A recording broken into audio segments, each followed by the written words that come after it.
नमस्कार, हमारा उत्तर प्रदेश देख रहे हैं आप। मैं हूं आपके साथ भावना त्रिपाठी। रुक करेंगे प्रदेश की तमाम बड़ी खबरों की ओर। कोखराज थाना क्षेत्र के बघेलापुर गांव में बारात आई थी। बारात में डीजे पर गाना बजाने को लेकर बाराती और घरातियों में विवाद हो गया। विवाद इतना बढ़ गया कि नशे की हालत में बाराती और घरातियों में जमकर लाठी डंडे चले, जिसमें 2 लोग गंभीर रूप से घायल हो गए। बीच बचाव करने गए लड़की पक्ष के मौसी का दामाद गंभीर रूप से घायल हो गया है और अस्पताल ले जाते वक्त उसकी मौत हो गई। एक की हालत अभी भी गंभीर बनी हुई है। घटना की सूचना मिलने पर पुलिस मौके पर पहुंची और मामले की जांच में पुलिस जुटी हुई है।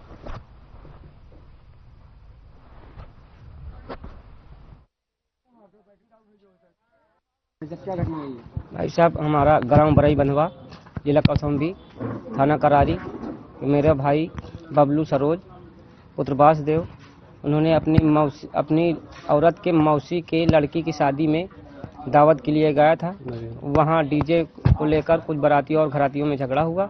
उस झगड़े को लेकर वहीं पे मारपीट शुरू हुई। पता नहीं उनको कौन मारा, कैसे चोटें आई।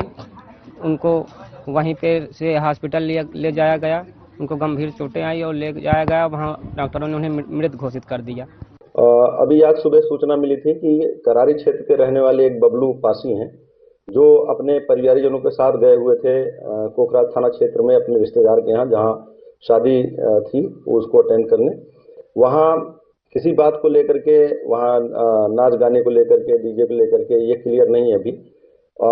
आपस में बाराती और घरातियों में झगड़ा शुरू हो गया, जिसमें बीच में ये आ गए और आपस में जो मारपीट हुई उसमें इनको चोट लगी। परिवारीजन इनको लेकर के हॉस्पिटल आए, जहां इनकी डेथ हो गई। सुबह परिवारीजनों ने सूचना दिया और तत्काल उस पर करारी इंस्पेक्टर मौके पर पहुंचे और थाना हाजर पुलिस पहुंची। बॉडी को मोर्चरी भेज दिया गया है। जो भी तहरीर आएगी उस पर हम कार्रवाई।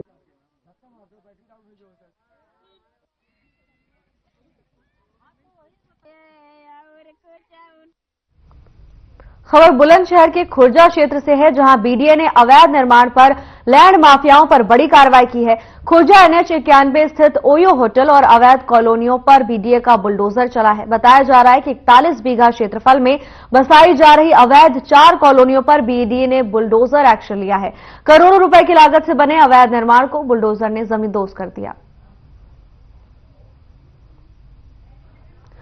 बुलंदशहर में लैंड माफियाओं के हौसलों को पस्त करने की कार्रवाई लगातार जारी है। तस्वीरें बुलंदशहर से हैं, जहां अवैध निर्माण पर बुलडोजर चला है, जिसके बाद अवैध निर्माणकर्ताओं में अब हड़कंप मच गया है। पूरा मामला बुलंदशहर का बताया जा रहा है, जहां बीडीए का बुलडोजर अवैध कॉलोनियों पर चला है और ध्वस्तीकरण की कार्रवाई लगातार जारी है। क्षेत्र को अतिक्रमण मुक्त बनाने के लिए प्रशासन की ओर से लगातार कार्य किए जा रहे हैं। ताजा मामला बुलंदशहर का बताया जा रहा है, जहां करोड़ों रुपए के अवैध निर्माण पर बीडीए का बुलडोजर चला है। प्रशासन की इस कार्रवाई से हड़कंप मच गया है। तो वहीं प्रशासन ने सख्त चेतावनी दी है कि किसी भी तरह के अवैध निर्माण को खुद हटा दे, वरना इसे प्रशासन की ओर से ध्वस्त कर दिया जाएगा।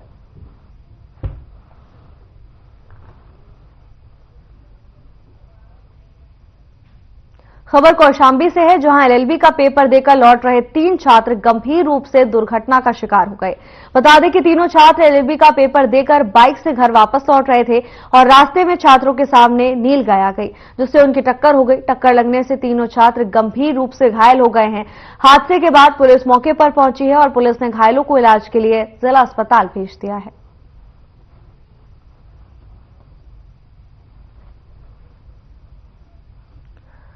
खबर कौशाम्बी से है, जहां 3 छात्र LLB का पेपर देकर लौट रहे थे और इसी दौरान वो एक दुर्घटना का शिकार हो गए।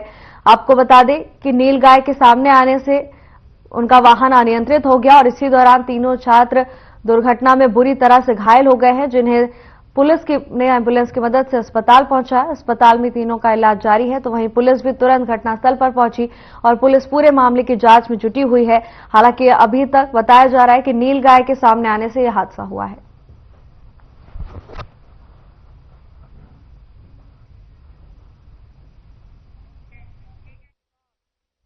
नोएडा सेक्टर 63 पुलिस और खाद्य सुरक्षा विभाग की टीम ने मिलकर एक बड़ी कार्रवाई में नकली फूड सप्लीमेंट बनाने वाली फैक्ट्री का भांडाफोड़ किया है।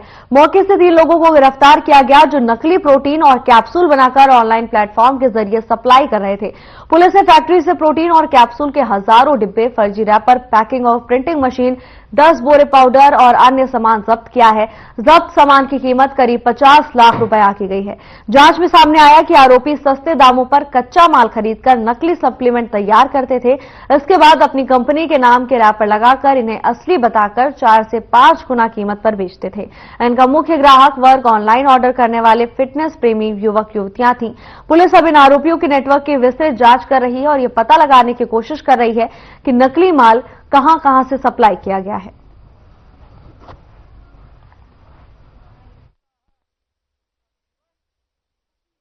थाना सेक्टर 63 पुलिस द्वारा एक फर्जी बॉडी बिल्डिंग सप्लीमेंट्स जैसे कि प्रोटीन पाउडर बनाने वाली एक कंपनी का पर्दाफाश हुआ है। ये लोग रॉ रिच नाम के ब्रांड से अपने प्रोडक्ट की मार्केटिंग करते थे। ये लोग ऑनलाइन इन प्रोडक्ट को सेल करते थे और लगभग 3,500 रुपए किलो में 1 किलो प्रोटीन पाउडर ये लोग सेल करते थे। इनके पास कोई फूड का लाइसेंस नहीं था, इनके पास कोई केमिकल कंपोजिशन का लाइसेंस नहीं था और इसमें फूड इंस्पेक्टर को भी बुलाया गया और उन लोगों से सैंपल इसमें कलेक्ट किया गया है। इन लोग 3 लोगों की गिरफ्तारी हुई है जिनका नाम साहिल, हर्ष और अमित चौबे है। इनमें से कुछ लोग पहले किसी प्रोटीन पाउडर वाली कंपनी में काम करते थे और उसके बाद इन्होंने अभी कुछ समय से यहाँ पर नोएडा सेक्टर 63 में अपना कंपनी बनाकर सेटअप करना शुरू किया।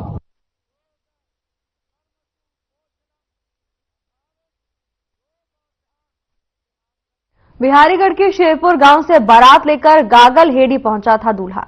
दिलबहार शादी समारोह में निकाह के समय प्रेमिका के पहुंचने से हंगामा हो गया।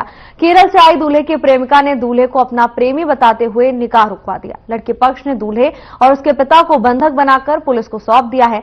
हंगामे के बाद दोनों पक्षों में शादी में हुए खर्च के लेनदेन को लेकर वार्ता चल रही थी। दिलबहार पुत्र इरफान निवासी शेरपुर थाना बिहारीगढ़ की बारात कस्बा गागल हेड़ी में आई थी।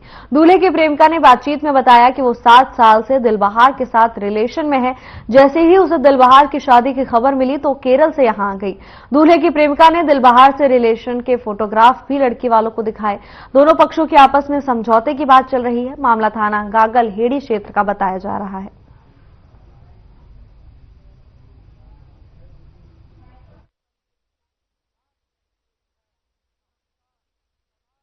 थाना गागलहेड़ी क्षेत्र में जो युवक था वो बिहारीगढ़ का था और जिससे उसकी शादी हो रही थी वो कस्बा गागलहेड़ी की रहने वाली एक महिला थी। जब वहां से युवक के घर परिवार शादी के लिए गागलहेड़ी आते हैं तो एक महिला केरल से जो आती है वो बताती है कि उसी युवक के साथ वो 7 सालों से रिलेशनशिप में थी केरला में और ये तथ्य छिपाते हुए वो दूसरी शादी कर रहा है। जब वहां पे स्थानीय पुलिस पहुंचती है तो बीच अगलाव किया जाता है। तीनों ही पक्षों को समझाया जाता है।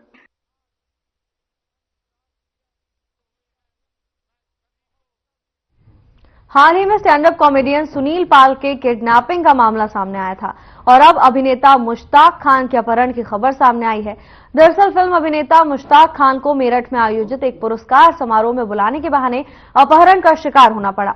उनके बिजनेस पार्टनर शिवम यादव ने बताया कि 20 नवंबर को दिल्ली एयरपोर्ट पर पहुंचने के बाद उन्हें एक गाड़ी में बैठाया गया जो उन्हें मेरठ ले जाने वाली थी, लेकिन कार दिल्ली के बाहरी इलाकों संभवतः बिजनौर की तरफ मोड़ दी गई।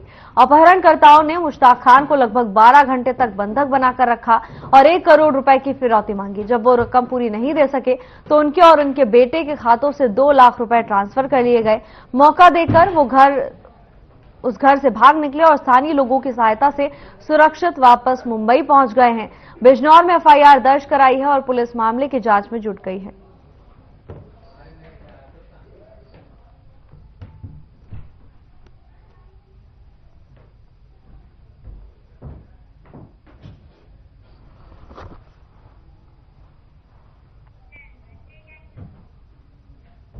सहारनपुर के थाना जनकपुरी क्षेत्र की महिपुरा कॉलोनी के रहने वाले डॉक्टर प्रभात कुमार वर्मा के साथ 90 लाख रुपए की ठगी का मामला सामने आया है। ये ठगी आयुष्मान योजना के तहत इलाज के बिल पास कराने के नाम पर हुई। ठगों ने लखनऊ से डॉक्टर को झांसे में लेकर उनके बैंक खाते से पैसे हड़प लिए। हालांकि अलग अलग किस्तों में 90 लाख रुपए ठगने के बाद ठगों ने अपना मोबाइल नंबर बंद कर दिया। कई बार संपर्क करने के बाद भी जब नंबर बंद आया तो डॉक्टर को ठगी का एहसास हो गया। इस पूरे मामले को लेकर डॉक्टर प्रभात कुमार वर्मा ने 11 नवंबर को साइबर थाने में शिकायत दर्ज कराई। सहारनपुर साइबर थाना पुलिस ने ऑनलाइन ठगी करने के 3 आरोपितों को गिरफ्तार किया है। तीनों आरोपियों को लखनऊ के ही रहने वाले हैं। आरोपितों के कब्जे से 2 मोबाइल फोन, कीपैड और आदि सामान बरामद किया गया है।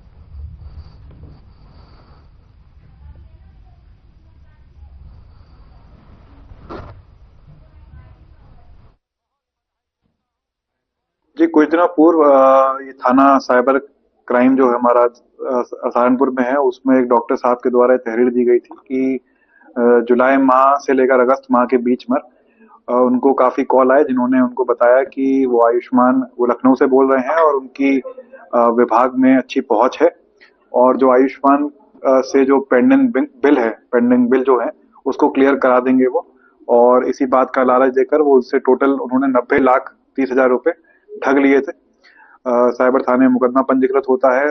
जब टोटल इसको ट्रेस किया जाता है, पूरा ये लखनऊ का गैंग है। इसमें जो गैंग का मास्टरमाइंड है अंकित, उसको और उसके साथ जो 2 सहयोगी हैं जिनके बैंक खाते इस्तेमाल हुए थे, उनको साइबर क्राइम थाने ने पकड़ लिया है और उनको कल कोर्ट के सामने प्रोड्यूस भी कर दिया है। इसमें कुछ इनके और सहयोगी हैं जो अभी रह गए हैं।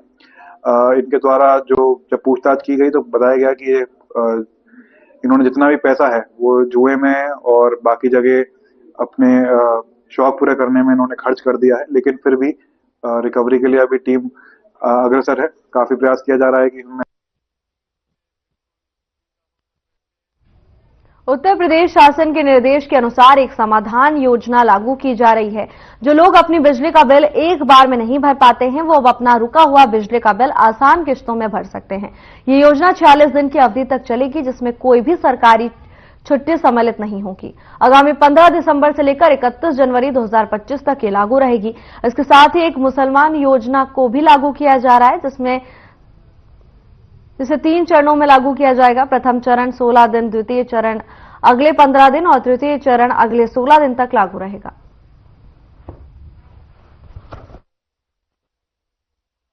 हमारे साथ लोनी अभियंता भारती जी साथ में है। एक मुश्त योजना के तहत जो है लोगों को राहत मिल सके, उन्हें लाइन में ना लगना पड़े, इसको लेकर हम सर साथ में बैंक की इसमें क्या क्या राहत मिल सकती है लोगों को आपके क्षेत्र में? जैसे मेरे जोन में जोन 2 है मेरा जोन 2 में लोनी, मोदी नगर, बुरान नगर, ये 3 क्षेत्र आते हैं। इसमें हम लोग अभी मुनादी कर रहे हैं, पूरा प्रचार प्रसार कर रहे हैं, गांव गांव जाकर कर रहे हैं इसको। ऐसी जब 15 तारीख से इसमें पंजीकरण प्रारंभ होगा तो हमने गांववार प्लान बनाया है। हर गांव में हम लोग कैंप लगाएंगे, हमारे लोग प्रचार भी करेंगे और वहां पर कलेक्शन भी करेंगे। जिसका बिल सही होना होगा मौके पर ही बिल सही करके उसको देंगे। तो 15 तारीख से हमारा कार्यक्रम शुरू हो जाएगा। इसके लिए हमने बहुत सारे जो फिनटेक कंपनियां हैं जो जमा कराने के लिए डिपार्टमेंट एंगेज की है, उनको भी सर्विस में लगाया है। जिसमें CSC है, सहज है, राना पे है, BLS इंटरनेशनल है, इनके लोग भी जो है कलेक्शन में हमारा सहयोग करेंगे। वो पूरा सिस्टम के साथ गाँव में हमारे कैंप में उपलब्ध रहेंगे और बिल बताएंगे और जमा कराएंगे। हमारे साथ जो है मुख्य अभियंता सदर शहर के जो अशोक सुंदरम जी भी साथ में है। सर, ये बताएं कि आपके टेरिटरी में अभी तक कितने लोग हैं ऐसे जो इसको लाभ पाने के लिए लिस्टेड हैं? पहले तो मैं सबसे पहले ये बताना चाहूँगा, ये जो हमारे 15 दिन और फिर 16 दिन इस तरह से हमारे यहाँ पर, क्योंकि शहर है, शहर में हमारे जितने भी सम्मानित उपभोक्ता हैं जनरली तो वो पे करते हैं, फिर भी कुछ किन्हीं परिस्थितियों से छूट गए हो तो उनको हमारे जो टोटल इस समय उपभोक्ता का लाभ मिलेगा वो हमारे 1,17,117 लोगों को लाभ मिलेगा इसका, जिसमें हमारा प्रिंसिपल अमाउंट जो है सॉरी इसको मैं थोड़ा सा से कर लेंगे आगे। बस ये जानना चाहते हैं, मैं जोन 2 का बोल गया। हमारे 19,312 जो उपभोक्ता हैं और मूलधन जिनका 23.06 करोड़ है और जो हमारा सरचार्ज जो माफ होगा वो 2.84 होगा। इसमें हम लोग अपने यहाँ जैसे अभी मेरे साथी मुख्य अभियंता ने बताया कि हमारे जो जितने भी जो कैश काउंटर है वहाँ पर ये जमा कराएंगे। हमारे शहर है और हमारे जितने भी CSCs हैं, जितने भी हमारे कैश कलेक्शन एजेंसीज हैं, वो सारी अवेलेबल रहेंगी। और ये राउंड द क्लॉक, इसमें छुट्टी कोई भी नहीं है, कोई त्योहार नहीं है। और जैसे 25 दिसंबर की छुट्टी होती है वो भी इसमें शामिल है। उस दिन भी हमारे सारे ये कार्यालय खुलेगा, जिसमें ये उपभोक्ताओं को लाभ देने के लिए हमारी सारी चीजें इसमें चलेंगी। तो मैं समझता हूँ ये एक जो सरकार की महत्वपूर्ण योजना है, इसका सब लोग हमारे सम्मानित उपभोक्ता शहर के इसका लाभ उठाएं, यही मेरी। सर एक छोटा सा प्रश्न है, 46 दिन चलने वाली ये योजना है, प्रत्येक वर्ष आती है, तो इस वर्ष एक क्या नया है इसके अंदर कि जो आप मानते हैं कि ये और कारगर साबित होगी? इसमें जो जिन लोगों का सबसे महत्वपूर्ण ये है कि जिन लोगों का पहले से स्थायी विच्छेदन हो गया, उनका जो है डिस्कनेक्शन होके PD हो गया और RC चले गई है, तो वो लोग भी इसमें शामिल होकर अपना ये कार्य करा। तो आप सुन रहे थे गाजियाबाद के तीनों मुखिया अभियंताओं ने साफ क्लियर किया है कि एक मुश्त योजना का जो लाभ आप सही समय से ले पाएंगे। इस 46 दिन चलने वाली इस योजना में कोई भी सरकारी छुट्टी शामिल नहीं होगी। तमाम जानकारियों के साथ मेरे साथ बने रहे। मैं इंद्रेश शर्मा, FM न्यूज़ गाजियाबाद। सहारनपुर के थाना मिर्जापुर क्षेत्र में भाई के ससुराल में बहू को लेने गए परिजनों के साथ मारपीट के आरोप लगाए गए हैं। जानकारी के अनुसार युवती से पीड़ित पक्ष के भाई का विवाह लगभग 1.5 साल पहले हुआ था। पीड़ित पक्ष ने SSP कार्यालय पहुंचकर आरोप लगाए कि लड़की के परिजनों ने मारपीट की, जिसमें कई महिलाएं और पुरुषों को भी गंभीर चोटें आई हैं। पीड़ित पक्ष ने SP देहात से मिलकर पूरे मामले में निष्पक्ष कार्रवाई की मांग की है।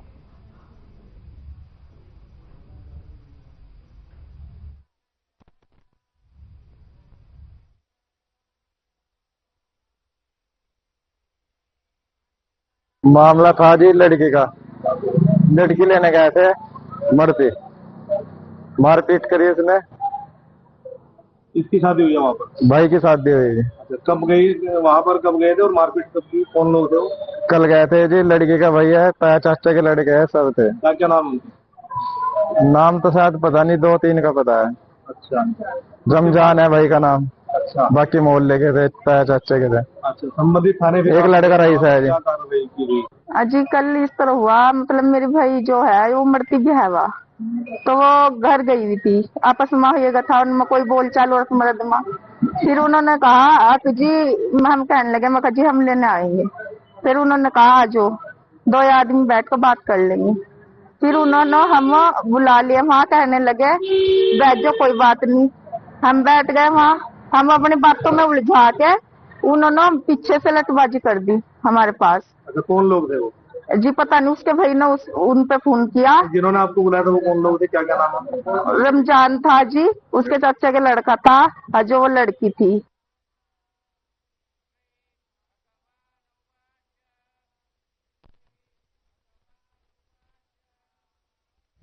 उत्तर प्रदेश के मुख्यमंत्री योगी आदित्यनाथ के शिक्षा में गुणवत्ता लाने के उद्देश्य को लेकर महोबा जिले में तैनात बेसिक शिक्षा अधिकारी राहुल मिश्रा नए अंदाज में नजर आए।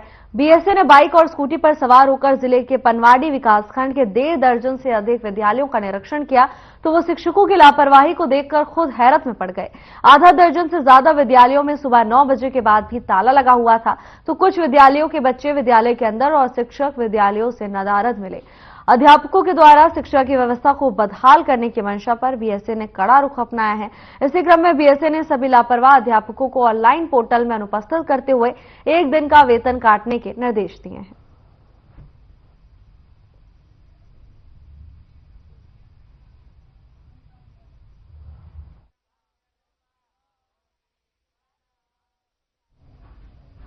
खबर मेरठ से है, जहां सरधना पुलिस की 25,000 के नामी हत्या आरोपी से मुठभेड़ हो गई। इस मुठभेड़ में हत्या के आरोपी के पैर में गोली लगने से वो घायल हो गया। पिछले काफी समय से हत्या के मामले में हत्या का आरोपी कैफ वांछित चल रहा था। मुठभेड़ के दौरान पुलिस ने हत्या के आरोपी कैफ को अस्पताल में भर्ती कराया है, तो वहीं कैफ के पास से पुलिस ने तमंचा और कारतूस भी बरामद किए हैं।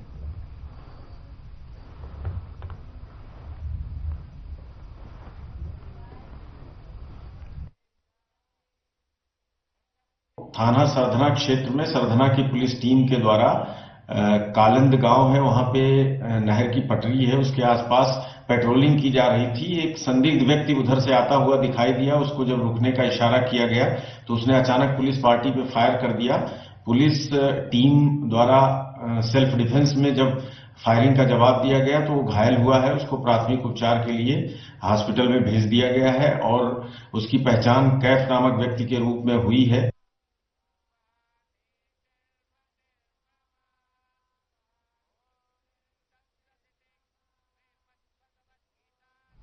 खबर मेरठ से है, जहां हत्या के मामले में फरार चल रहे बदमाश से देर रात पुलिस की मुठभेड़ हुई। 16 जून को 3 बदमाशों ने घर में घुसकर लूट के बाद महिला की गला रेतकर हत्या कर दी थी। थाना कोतवाली क्षेत्र के स्वामी पाडा में हत्या कर तीनों बदमाश मौके से फरार हुए थे। पुलिस ने 2 बदमाशों को गिरफ्तार कर पहले ही जेल भेज चुकी है। एक बदमाश काफी समय से फरार चल रहा था।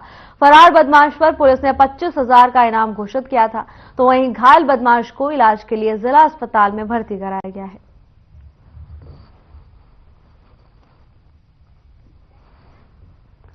खबर मेरठ से है, जहां पुलिस ने एक हत्या के आरोपी को गिरफ्तार किया है। आपको बता दें कि आरोपी महिला की गला रेतकर उसकी हत्या कर फरार हो गया था, तो वहीं पुलिस ने कार्रवाई करते हुए आरोपी को गिरफ्तार कर लिया है।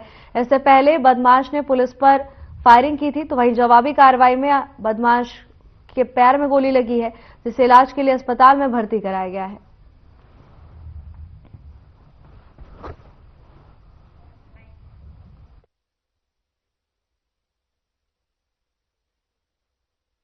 देखिए, 16 जून को थाना कोतवाली नगर क्षेत्र में एक महिला के साथ लूटपाट एवं हत्या कर दी गई थी।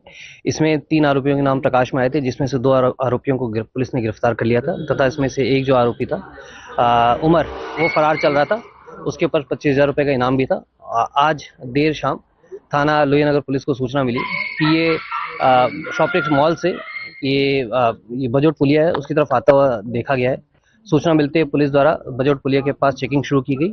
अभी कुछ देर पहले थाना लोहिया नगर पुलिस द्वारा इसे जो उमर है KTM बाइक पर आ रहा था, उसे रुकने का इशारा किया गया, परंतु इसने रुकने के बजाय पुलिस पर फायरिंग कर भागने का प्रयास किया है।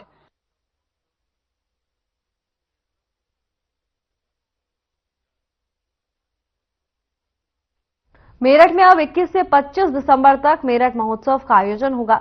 बता दें कि ये महोत्सव का आयोजन पहली बार होगा। यह आयोजन मेरठ के भामाशाह पार्क में होगा, जहां 5 बड़े कलाकार भी इस कार्यक्रम में शिरकत करेंगे, जिनमें कवि कुमार विश्वास, शंकर महादेवन, ड्रीम गर्ल हेमा मालिनी, नीति मोहन, हर्षदीप कौर के नाम शामिल हैं। इसके साथ ही महोत्सव में करियर काउंसलिंग भी होगी। मामले को लेकर DM दीपक मीणा ने प्रेस कॉन्फ्रेंस कर ये जानकारी दी है।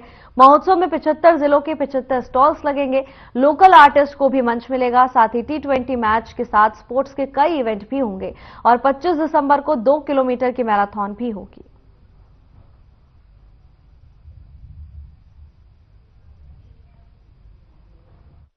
मोटी मोटी जो व्यवस्था, देखिए माननीय मुख्यमंत्री जी भी हमेशा कहते आए हैं और राज्य सरकार का भी हमेशा जोर रहा है कि जिस जिले में कुछ ना कुछ इस टाइप के आयोजन हमेशा रहे कि वो ज्यादा से ज्यादा पब्लिक को, ज्यादा से ज्यादा हर वर्ग के लोगों को कनेक्ट करें और गवर्नमेंट की योजनाएं, उनका भी प्रचार प्रसार अच्छी तरीके से हो सके।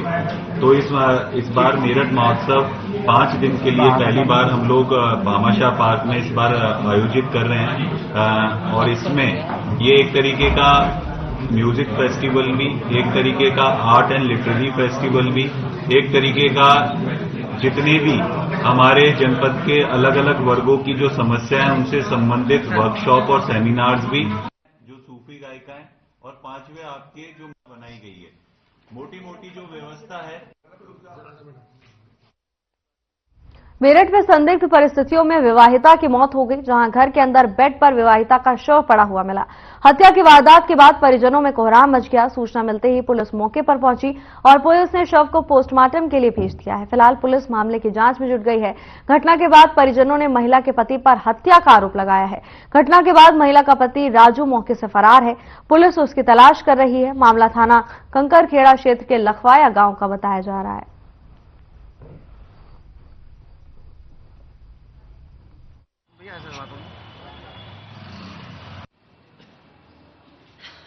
मेरी सिस्टर जी, मेरी मम्मी सुबह के टाइम में आई थी और क्या नाम जी देखा तो मरी पड़ी है। कौन?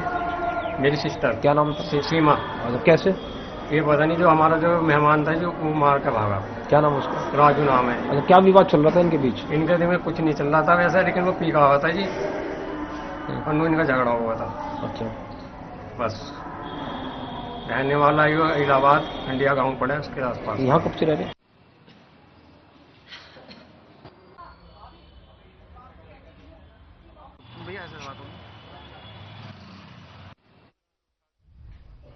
फिलहाल के लिए बस इतना ही। जल्द हाजिर होंगे नई अपडेट्स के साथ। नमस्कार।